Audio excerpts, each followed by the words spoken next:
اگست آنے والی ہے اور یہ وہ وقت ہے جب ہم سب ملی نغمے گائیں گے، ترانے گائیں گے اور پھر ایک سال کے لیے بھول جائیں گے اور ایک سال بعد ہم پھر دوبارہ سے سب شروع ہوں گے۔ جب میری لوگوں سے بات ہوتی ہے اور ترانے کی بات ہوتی ہے تو لوگ یہ کہتے ہیں کہ اتنا مشکل ترانہ کیوں لکھا، فارسی میں لکھ دیا، اردو میں لکھ دیتے سمجھ آ جاتا۔ تو میں سوچا آج میں آپ کو جو ہمارا قومی ترانہ ہے اس کا مطلب سمجھاتا ہوں۔ فارسی میں ہے سارا ترانہ، صرف ایک لفظ ہے اردو میں، اور جب وہ لفظ آئے گا تو میں آپ کو وہ بھی بتاؤں گا وہ کون سا لفظ ہے، اور اس کا مطلب میں آپ کو سمجھاتا ہوں، مطلب سمجھاؤں گا ورڈز کا، لیکن اس کی تشریح آپ لوگ خود کر لیجئے گا، اتنا مشکل نہیں ہے۔ جب آپ سمجھ کے گائیں گے، سمجھ کے پڑھیں گے تو آپ کو بھی اچھا لگے گا۔ پاک سرزمین شاد باد، کشور حسین شاد باد۔ اگر شاد باد کا مطلب سمجھ آ جائے، یہ چیز آسانی سے سمجھ آ جاتی ہے۔ شاد فارسی میں کہتے ہیں خوش، ہیپی، اور باد کا مطلب ہے ہمیشہ۔ تو پاک سرزمین، یہ تو سمجھ آ رہا ہے، اردو میں بہت عام استعمال ہوتا ہے۔ پاک، یہ جو پاک سرزمین ہے، شاد، خوش، باد، ہمیشہ، ہمیشہ خوش رہے، یہ پاک سرزمین ہمیشہ خوش رہے۔ کشور حسین شاد باد، کشور بھی زمین کو کہتے ہیں، کشور حسین، یہ حسین زمین، شاد باد، ہمیشہ خوش رہے۔ تو یہ جو دونوں لائنیں شروع کی، یہ ایک دعا ہے کہ اللہ میاں اس سرزمین کو، اس ہمارے زمین کو، پاکستان کو خوش رکھے۔ تو نشان عزم عالی شان ارض پاکستان۔ تو جو عالی شان پہ جو ہم گاتے ہوئے ایمفیسس دیتے ہیں، اس میں تھوڑا سا مطلب پھسل جاتا ہے۔ اگر ہم اس کو صحیح طرح پڑھیں تو یہ چیز سمجھ آتی ہے، تو نشان عزم عالی شان ارض پاکستان، یعنی عالی شان کا مطلب آپ کو پتہ ہے، گرینڈ، میجسٹک، جیسے عالی شان محل۔ اور عزم کیا ہے؟ عزم ہے ریزولو، یعنی اپنے آپ سے جب آپ ایک وعدہ کر لیتے ہیں، ڈٹرمنیشن کہ مجھے کرنا ہے، تو وہ جو گریٹ ریزولو ہے اس کو کہتے ہیں عزم عالی شان۔ تو جب حفیظ جلندھری صاحب کہتے ہیں تو نشان عزم عالی شان، یعنی پاکستان سے نہیں کہہ رہے تو نشان عزم عالی شان، کیونکہ آگے لکھا ہے ارض پاکستان۔ تو یہ پاکستان کی مٹی کو دیکھ کے کہہ رہے ہیں، ارض پاکستان، ارض کہتے ہیں مٹی کو، لینڈ کو، تو پاکستان کی جو زمین ہے، پاکستان کی جو مٹی ہے، اس سے بات کر رہے ہیں کہ تو نشان عزم عالی شان ارض پاکستان، کہ تم نشان ہو ایک گریٹ ریزولو کا، پاکستان کی مٹی۔ یہ اس لائن کا مطلب ہے۔ تو اب بیسکلی میں آپ کو یہ اس طرح سمجھا رہا ہوں کہ آپ کو الفاظ کا مطلب سمجھ آ جائے، باقی اس کی جو تشریح ہے وہ تو آپ لوگ خود بھی کر سکتے ہیں۔ اس کے بعد آتا ہے مرکز یقین شاد باد۔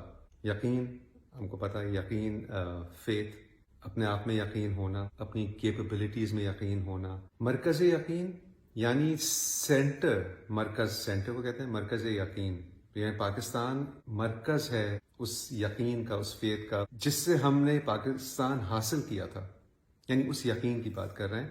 اور آگے بات کر رہے ہیں شاد باد، ہمیشہ خوش رہے۔ تو اگر یہ غور کریں کہ جو شروع کی یہ 5 لائنیں ہیں، اس پہ شاد باد پہ بڑا زور ہے، کہ یہ دعا پہ زور ہے کہ اللہ تعالیٰ اس سرزمین کو خوش رکھیں۔ یہ نہیں کہ ہم یہ کر دیں گے، وہ کر دیں گے، ہم یہ ہیں، ہم وہ ہیں، لیکن نہیں، بس دعا ہے کہ اللہ تعالیٰ اس سرزمین کو خوش رکھ۔ اگلی لائن جو ہے سب سے امپورٹنٹ لائن ہے اس پورے ترانے کی۔ اگر ہم اس ترانے کو ایک پاکستانی کے لیے کانسٹیٹیوشن سمجھیں تو یہ جو لائن ہے، پاک سرزمین کا نظام قوت اخوت عوام، یعنی جو ہمارا ملک ہے، اس کا جو نظام ہے، سسٹم جو ہے، وہ کس چیز سے چلتا ہے؟ اس کی بیک بون کیا ہے؟ کوئی پولیٹیکل پارٹی نہیں ہے، کوئی فوج نہیں ہے، کوئی ریلیجن نہیں ہے، وہ ہے قوت اخوت عوام، عوام کی قوت، طاقت، اور اخوت، برادرہڈ، بھائی چارہ، یعنی اگر عوام ایک ہوگی تو یہ ملک رہے گا، اگر عوام ایسے ہو جائے گی ملک ختم ہو جائے گا۔ اور ہم دیکھ رہے ہیں، یہ ہماری آنکھوں کے سامنے ہم دیکھ رہے ہیں۔ ان 2 لائنوں کو سمجھنا بہت ضروری ہے، اور یہی وہ لائن ہے جس میں اردو کا ایک لفظ ہے، کا، پاک سے زمین کا نظام۔ کا جو ہے وہ فارسی میں نہیں ہے، کا اردو، باقی پورا ترانہ فارسی ہے۔ اگلے شعر میں حفیظ جالندھری صاحب پھر دعا مانگتے ہیں کہ قوم، ملک، سلطنت پائندہ تابندہ باد۔ کیونکہ مجھے لگ رہا تھا شاید جو قوت عوام ہے وہاں تھوڑا مسئلہ ہو جائے، تو میں دعا مانگ لیتا ہوں کہ یہ قوم، ملک، سلطنت، یہ قوم یعنی نیشن، ملک، کنٹری، سلطنت یعنی اسٹیٹ ہمیشہ چمکتی رہے، پائندہ تابندہ چمکنا، بعد آپ کو پتہ ہے ہمیشہ ہمیشہ چمکتی رہے. یہ میں پھر دعا مانگ لی. شاد باد منزل مراد. منزل ہمیں پتہ ہے، مراد تو آپ کی کیا مراد ہے، تمہاری کیا مراد ہے، تم کیا چاہتے ہو. تو جو بر صغیر کے مسلمان چاہتے تھے، ان کی جو مراد تھی، یہ وہ منزل ہے ان کی، منزل مراد. شاد باد منزل مراد، ہمیشہ خوش رہے. پھر وہ دعا مانگ رہے ہیں کہ ہم خوش رہیں. یہ خوش رہنا کتنا امپورٹنٹ ہے اس ترانے میں، یہ ہم نے کبھی شاید ریئلائز نہیں کیا. پرچم ستارہ و ہلال، رہبر ترقی و کمال.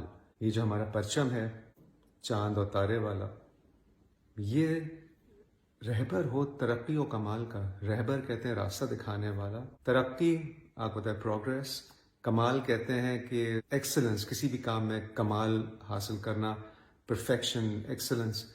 تو یہ جو چاند تارہ ہے، although اس میں ہمیں ایک چیز نوٹ کرنی چاہیے کہ ہم ہمیشہ کہتے ہیں کہ ہمارے پرچم کا جو سفید پٹی ہے وہ مائنورٹی کو ریپرزینٹ کرتا ہے، سفید رنگ. تو ہمارا چاند تارہ بھی سفید ہے. تو اس چیز کا ہمیں خیال رکھنا چاہیے کہ یہ چاند تارہ صرف ہمارا نہیں ہے، یہ پورے پاکستان کا ہے. تو یہ جو چاند تارہ ہے یہ گائیڈ ہے، رہبر ہے ایکسلنس کا، پرفیکشن کا، کمال کا، پروگریس کا. ترجمان ماضی، شان حال، شان استقبال. یعنی اس میں ماضی، حال و مستقبل کی بات ہو رہی ہے کہ یہ ملک ترجمان ہے ماضی کا. ترجمان کہتے ہیں ہم جیسے اسپوکس پرسن کو، کہ اس میں کہانیاں چھپی ہوئی ہیں، یہ پرانی ماضی کی کہانیاں یہ بتا رہا ہے یہ ملک. شان حال جو ہمارا پریزنٹ ہے یہ اس کی شان ہے. اور جان استقبال یعنی ہم فیوچر کو ہم ویلکم کر رہے ہیں کہ انشاءاللہ اچھا وقت جو آئے گا، یہ ملک اچھا وقت دیکھے گا. سایہ خدائے ذوالجلال، یعنی اللہ تعالیٰ خدائے ذوالجلال، the glorious, the majestic، اللہ تعالیٰ کا سایہ ہمیشہ ہم پہ رہے. یعنی آخر میں بھی ایک دعا کے ساتھ یہ ترانہ ختم ہوتا ہے. اس ترانے کو پڑھنے کے بعد، سمجھنے کے بعد یہ اندازہ ہوتا ہے ہمیں کیا بننا تھا، ہم کیا بن گئے ہیں. روز ترانہ گا نہیں سکتے تو روز پڑھ لیں، سمجھ کے پڑھیں، اور کوشش کریں جب سنیما میں کھڑے ہوں ترانے پہ تو پاپ کارن نیچے رکھ دیں. ہمارا ترانہ دنیا کے بہترین ترانوں میں سے، یا میرے خیال سے بہترین ترانہ ہے کمپوزیشن وائز بھی، اور جو اس کے الفاظ ہیں. پاکستان زندہ باد.